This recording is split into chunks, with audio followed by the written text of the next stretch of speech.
Hi guys, this is Meenu. Welcome back to my channel Storytale.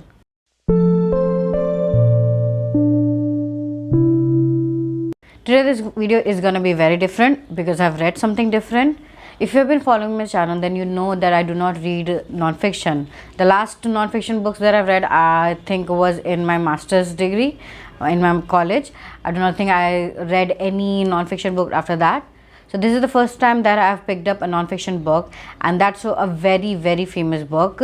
I'm pretty sure you have heard the name of this book because many have, and also you have read the same in the title of this video. But anyway, the book that I've read this week was The Psychology of Money by Morgan Housel. I have been meaning to read this book for a very long time because of course many people have, raved about this book. Many people have actually sung praises about this book. So of course I wanted to give this book a try. But because non-fiction is not something that I actually like, I've never actually picked it up. But this time and this year, when I've been struggling a little bit with the money and the whole mentality of it, I decided to give this book a try. This is a book that I think everyone should read at least once in a lifetime. It does not matter what your age is. If you're 15 or you're 30 or you're 35 or maybe 60 or 70, 80, it does not matter. I think everyone should give this book a try. The title of the book is very appropriate because it does give you a psychology of money, and Morgan has done an amazing job with describing each and every obstacle or each and every thinking that we have, or our psychology around money. So he gave a very detailed explanation by using some very great examples, and I really love that. The writing is simple and it's very easy to understand. I'm pretty sure everyone can relate to it, and it is also has been dubbed in many languages. So if you want it in Hindi, you can read it in Hindi. If you want it in Tamil or Malayalam or any other language, it is available in many languages. So of course you can check that out.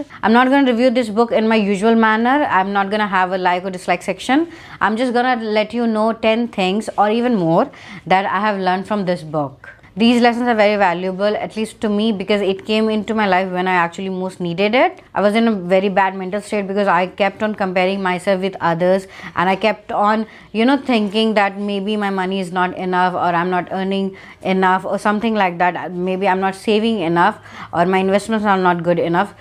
These all thoughts, I'm pretty sure everyone thinks at least once in a while, or maybe once in a month or something. But I was kind of struggling with those thoughts, and then I thought to give this book at least a chance, and I'm glad that I did because it did ease my mind a little bit. I'm not going to say that it has changed my life altogether or something like that, but it has made me see many things more clearly, at least when it comes to money and saving. I know this book is mostly based around US thinking, their mentality, their financial decision. Even as Indians relate to it because many of our financial thinking is almost the same because of course human nature are same. It also talks a lot about stock markets and everything, so that has become a very common thing in India right now. Many people are investing in stock. Many people are actually dealing with mutual funds. So I think this can also be a guide for that. If you think this book is going to show you how to make money, then you are completely wrong. But it is going to show you how to appreciate money and how to have a sense of enough and how to be self-capable and how to gain that freedom that everyone actually wants. Now let's go to my lessons that I've actually learned from this book. This is going to be a long video, so please bear with me. The first and foremost is how luck and unfair advantages actually play a role in gaining wealth. We tend to judge ourselves very harshly because we believe that we are a failure because we have not achieved something that we actually wanted, or maybe someone else is making more money than yourself. So these are the things that we actually judge ourselves with. We keep on comparing ourselves with other people, but the problem is that you do not actually know what has worked in their favor. Maybe they have been lucky, or maybe they have much better advantages than you ever have. Maybe there are people whose parents are very rich, so they have been able to give them a comfortable life so that they have been able to pursue their studies and have eventually wanted a bigger goal. Or maybe you have much more responsibilities than they have. So you cannot judge yourself by comparing yourself with others because you are not sure how much lucky they have been or how much unlucky that you are. And of course luck is very subjective. How you define luck is also something to consider.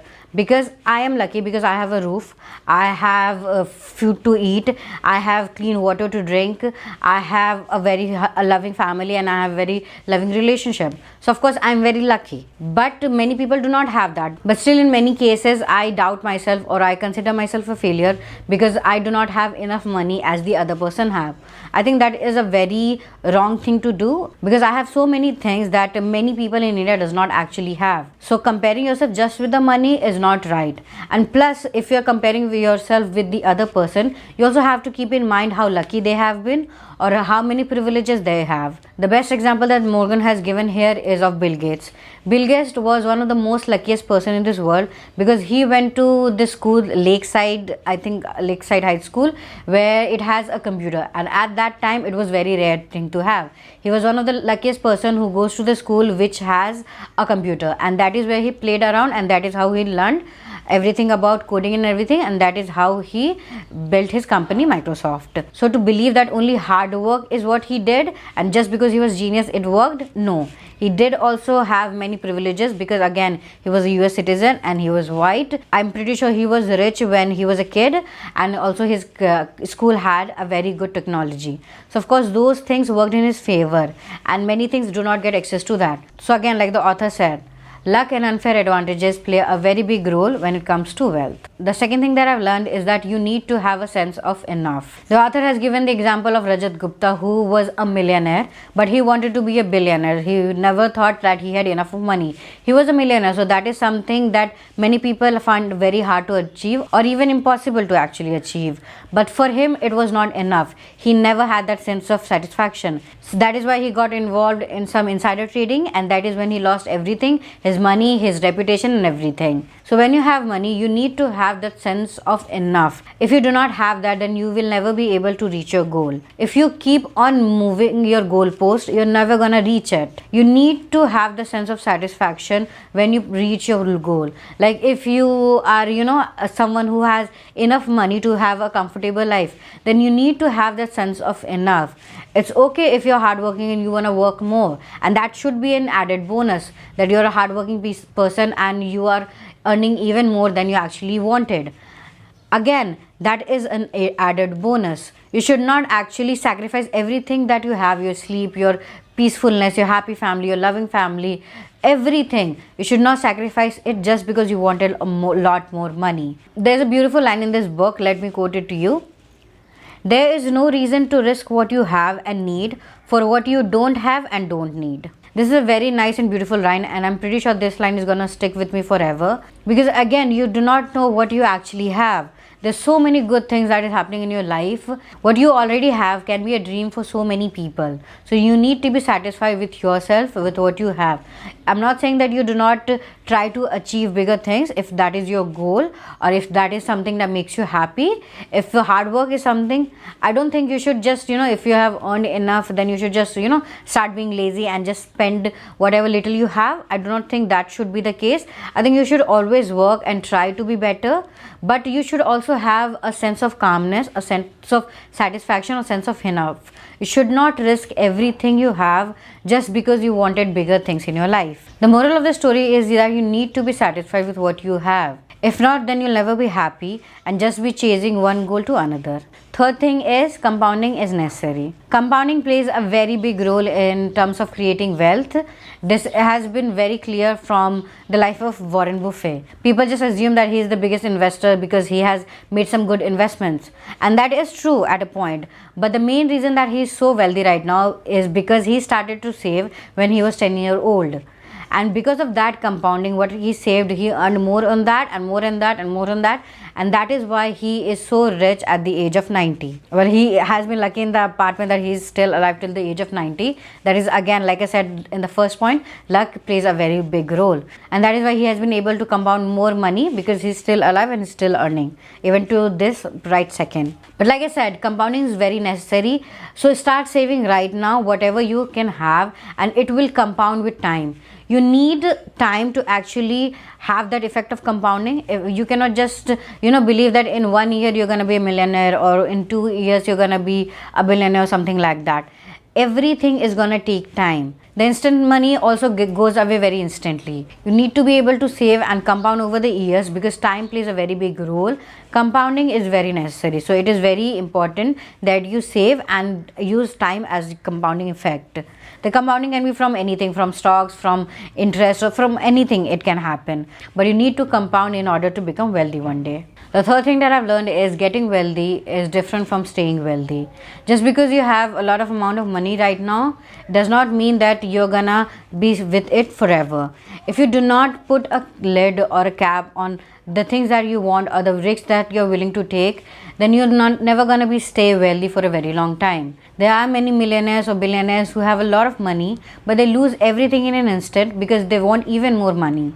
The author here gave the example of Jesse Livermore, who had a lot of money and he was one of the biggest investor. And at the stock market crash of 1929, when many people actually lost their money, Jesse was the only person who did not actually lose a lot of money because he made a really good investment. But after 3 to 4 years, even though he was very lucky in 1929, he lost all of his money because he made a lot of investments and a lot of risk, and he took a lot of debts just because he became very greedy. So again, he was wealthy, but he was not able to stay wealthy for a very long time. So you need to know when to stop. You need to know how much is enough, because if you have enough wealth, you have accumulated enough wealth, there's no need to risk it all. You need to understand that it is not compulsory that you're always going to be wealthy. There are many risks in this world. There are many things, unplanned things that can happen and which can actually take your money away. So you need to be a little bit prepared for that. You need to understand what are the risks that are worth to take and what are the risks that are not. Because again, getting money is easy, but keeping it is very hard. And don't I know that? I always get salary, but I never get to keep it. The next thing is very important because it is talking about freedom. The freedom to do whatever you want is the best thing in this world. The author here gave the example of himself. He wanted to be an investment banker. So of course he took an internship, and then he realized that being an investment banker is not that easy. You need to be able to give very long hours if you want to be an investment banker. Of course, they earn a lot of money, they make a lot of money, but what are the things that they are sacrificing for it? They are sacrificing their long hours, they are sacrificing their time that they can spend with their family, they are sacrificing their health, they are sacrificing their mental stability. There are a lot of things that they are willing to sacrifice because they want to earn a lot of money. And if that works for some people, that is okay, but that did not work for the author. To able to wake up in the morning and say that I get to do what I actually want to do is a very big thing. So if you're earning a lot of money but you're not able to earn that happiness, if you're not happy, you do not have enough time for a family, your friends, your loved ones, then I do not know what is the point of it. You decide who is more happy. Someone who is working 18 hours a day and earning even lakhs and but have no time for his family or no time for his peace of mind or anything, or someone who is working maybe 8 to 10 hours a day and earning enough to actually provide for his family and then be happy and self-content, and he also get time to actually pursue something that he actually like, his hobby of reading or anything if he wants, or if he or she wants. What do you think is more satisfactory, the first case or the second case? Of course, this thing differ from person to person. Someone actually enjoys their work and they are willing to work 18 hours a day, so that is not a bad thing. If you like something, if you love your work, then that's a great thing. You already achieve that freedom that you actually want. But there are many people who are actually slave to this time. There are many people who are working so many long hours but they do not actually enjoy it, and they are not able to give time, or they do not have that precious time that they actually want. So even if you're earning a lot of money but you're not able to do what you want to do, I don't think it's worth it. But of course there are some exceptions, and even though it was not mentioned in the book, I'm gonna give it anyway. Not everyone actually have the luxury to choose between long hours and being with their family, because many of the people are basically in job. At least in India, there are many people who are employed in a job and where they actually demand long hours from them and they do not even pay enough money. There are many friends of mine who have told me that they have to work 15 to 16 hours, and that's so at a very low income because they do not have the choice. They do not have the luxury to choose. They just cannot quit the job that they actually have, because of course they have to provide for their family. They have many responsibilities, so they have to do a 15 to 16 hours job. They cannot just wake up a day and just tell their boss that I just want to work 8 hours a day because I need my mental peace or I need a work-life balance. They are going to be kicked out, and they also do not have a lot of options to actually go. They cannot just change from one job to another, because of course there's a lot of unemployment goes in a country, especially in a country where there are like billions of people. I think there are, I do not know, more than 135 crores people in this country and not enough jobs. So of course that is not a choice for everyone. That is something not mentioned in the book again, because not everyone has the choice of freedom. Not everyone can say that I will get to do what I want to do, because again, choice is a luxury that not everyone have. The next thing that I've learned is how important saving is. Save even if you do not have a goal. Maybe you do not have a goal to buy a house, maybe you do not have a goal to buy a car, or you do not have a children to actually feed, or you do not have a big family to actually take care of. Even if you do not have a goal, you should save, because the only thing certain about life is how uncertain it is. You do not know when you're going to need the money that you have actually saved. So save, because it also creates a very good habit in case you need anything in the future. And of course, it's very important to save, because it also will give you eventual freedom that you actually need. So save whatever is possible, just save, because that will compound and that will make you wealthy one day. So it is very important to save whatever you can save. The author in this book gave a very good example. Saving is not just income minus expenses, it is income minus your ego.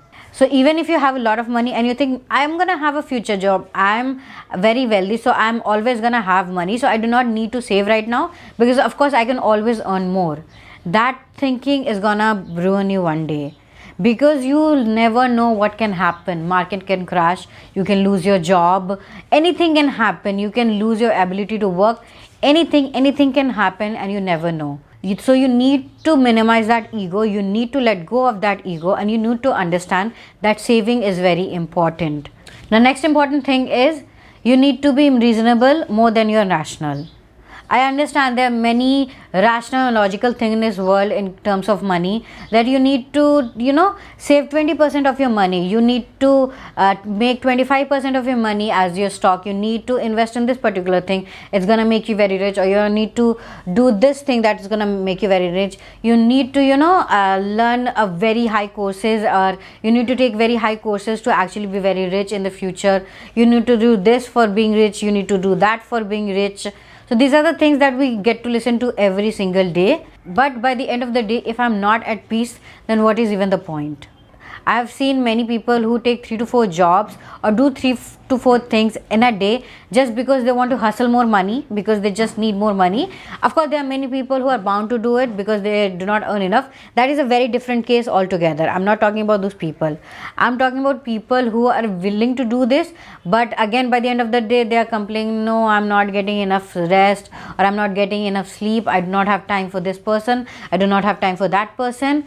Even though it's a choice, you can always let go of few responsibilities, or few tasks, or few sources of income if you want, if you are comfortable with it. For example, if you are buying a house, there are many people in this world, especially in Quora, they are gonna tell you that buying a house is actually unreasonable. It is not actually profitable by the point of view of money and wealth creation. You can of course earn more return if you invest the same amount of money in stock and everything. But buying a house and having a place to live in, or having to call a place my own, is the sense of achievement that I actually need. Maybe it's not a rational thing to do. Maybe buying a house and investing a lot of money, or whatever the money you have, just in buying the house, it's not profitable. It's better if you go for an EMI option, monthly option. But I have enough money to actually buy a house at the full payment, I'm gonna buy it, because that is gonna give a satisfaction to me. It's gonna be a big achievement for me. It's gonna bring a sense of relief. It's gonna bring a sense of happiness, because I finally own a house. So I think that isn't enough for me to diminish any rational or logical advice that people try to give me. If something makes me happy, it's good enough reason to do it. The next thing I've learned is that life is not something that you can predict. Life is full of surprises. You never know what's gonna happen. There are so many things that have happened in the world which no one was able to predict. For example, there are many bad things that have happened in India that we have never been able to predict.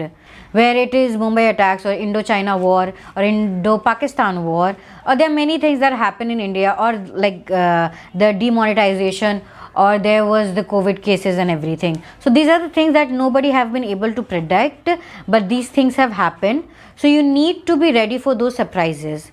It is very important that you realize that not everything is gonna go according to your plan. Life is what happens when you're busy making plans. You cannot predict other people's motivation, other people's intention. You cannot predict your future. You cannot predict anything in this life. So to believe that you're going to be ready for any surprises is just a delusion. You cannot just invest your money in certain market just because of the past trends, because that is not a good example of how you should invest your money. Because like I said, things can happen that has actually never happened in past, like world wars or anything. We would have never imagined that we would be working from home. This is something that not many people were prepared for. The market crash that went with COVID and everything, nobody has predicted that, but it did happen, didn't it? So you need to keep in mind that just because certain companies or certain investments have done well enough in the past, it is not true that they are gonna do well enough in the future too. So of course you're gonna have to keep that in mind too when you're investing your money or something that you have actually earned. The next thing that I've learned is never say never. Do not make any extreme choices because you think that in 10 years you're gonna feel the same way or you're gonna stay the same. If I ask you, have your life changed in the last 10 years? Everyone is gonna say yes. Many things have changed. Their thought processes have changed. Their way of living have changed. Many things. Their behavior has changed. Their nature has changed. Many things have changed. But if I ask you, will you change in the next 10 years? You will not be able to predict how much you're going to change. You know for certain that you're going to change a little bit, but you're never going to be able to say, oh, you're going to change drastically in the future. But that does happen. What you used to think or feel when you were younger, you do not feel the same way. You wanted to be an astronaut when you were a kid, but you know that is something that is very out of your reach because you're not very good at maths, especially I'm not. So again, that is something that you have to keep in mind, and do not make any extreme choices that can affect your future, which you cannot actually predict, because people change, their emotions change, their need change, many things change. If you think that you do not need money or you do not need to save because you're not going to have kids, you're never going to get married, you're just going to live alone, and whatever you earn or whatever you have is enough for just yourself, and you're just gonna live paycheck to paycheck and not save anything, you're just gonna spend whatever money you have, then you're gonna be surprised what's gonna happen next. Because like I've said before, life is what happens when you're busy making plans. You might have this 10-year future plan for yourself, but one event or one day or one single thing can change everything. Or maybe you just stop feeling a certain way. There's certain event or something, anything that has actually changed your way of thinking. Maybe you suddenly want kids. Maybe you suddenly want to, have a life partner. You suddenly fall in love with someone. You just do not know what's going to happen. So I think you need to be careful about that too. You need to start saving. You need to be a little bit frugal with your money. You need to be more conscious when you're spending money, because you never know what you're going to feel in 2 years or 10 years or 15 years. And maybe you're going to live or maybe you're not going to live. I do not know. You just cannot live that I'm going to die next day.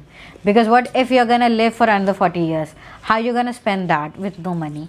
The next thing that I've learned is that I need to understand what kind of game that I'm playing and with whom I'm comparing my life to. If I'm comparing my life to a doctor and I'm thinking, oh, I'm not earning as much as that doctor is, both of our lives are very different. Our struggles are different, our battles are different. Of course, a doctor have much more responsibility compared to I am, who have a 9-to-5 job. He has also long hours compared to mine. He also have uneven shifts. There are many things, and he also has a career boost. He will always gonna earn more money than I am. But because again, that is a profession and I'm in a service sector. He has studied a lot. He has done a professional degree, and he has also gone through years and long struggles of medical internship. Then only has become this doctor. While I have just graduated and then I have done my master's in something else, and then I have taken a job, and that is where I am.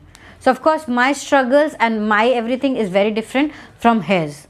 For understanding this topic more clearly, let me give you a quote from the book. When his purchases set my own expectation, I'm wandering down a path of potential disappointment because I'm spending the money without the career boost he's getting. We might not even have different styles. We're just playing a different game. When you are comparing yourself with other person, you do not know what you're comparing. I see many people in Instagram who have much better life than me. I mean, at least that is what is being shown to me. But maybe the sacrifices that they have made is very different from the sacrifices that I am willing to make. There are many people who are earning a lot of money, but they are sacrificing their mental health, or they are sacrificing their hobbies or something. and I am lucky enough to actually pursue my hobby. I'm lucky enough to have the time to read. I am lucky enough to do what I want to do. What are the sacrifices that I'm willing to make? Whether our circumstances are same or not, I do not know what is happening in someone else's life. Maybe he or she is earning a lot of money, but there are so many things that is going wrong in their life. Maybe you're looking at me right now and thinking, oh, she's pursuing her passion, oh, she's doing what she loves. Maybe she's very lucky. But what am I actually sacrificing for that? I'm literally doing this for free.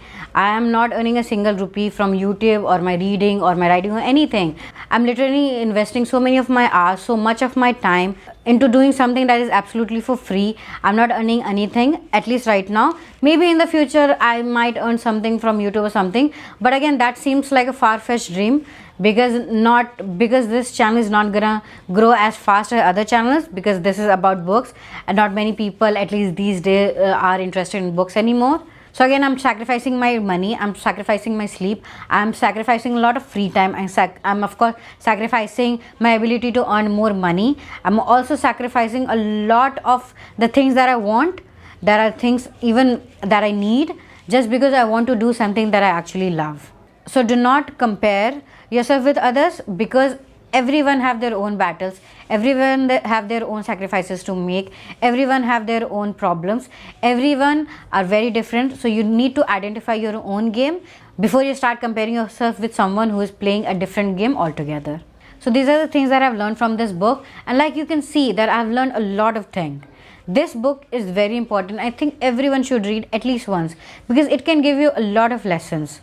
This is not a boring book. It is very few pages, and I'm going to recommend you to listen to it as an audiobook, because it has an amazing narrator and I really loved him. I really loved listening to him because it was just an amazing experience altogether. There are also many other things that I've learned, that maybe some certain things seem small right now, or you think that you're not earning anything right now, but in the future something can happen, a small little thing that can actually help you achieve certain things. Again, there are so many other things that has been taught in this book, but the video is long enough for me to actually dive into that. But if you want to feel inspired, or at least learn a little bit about the psychology of money, I think you should give this book a try at least once. I cannot judge this book by stars, but if I have to, I'm going to give it, of course, 5 stars, because this book is just wonderful and I really loved it. Do let me know in the comments down below what you think of this book and what are the things that you have actually learned from it. And of course, if you like this video, do not forget to subscribe and hit that like button. And I will see you next week. Take care.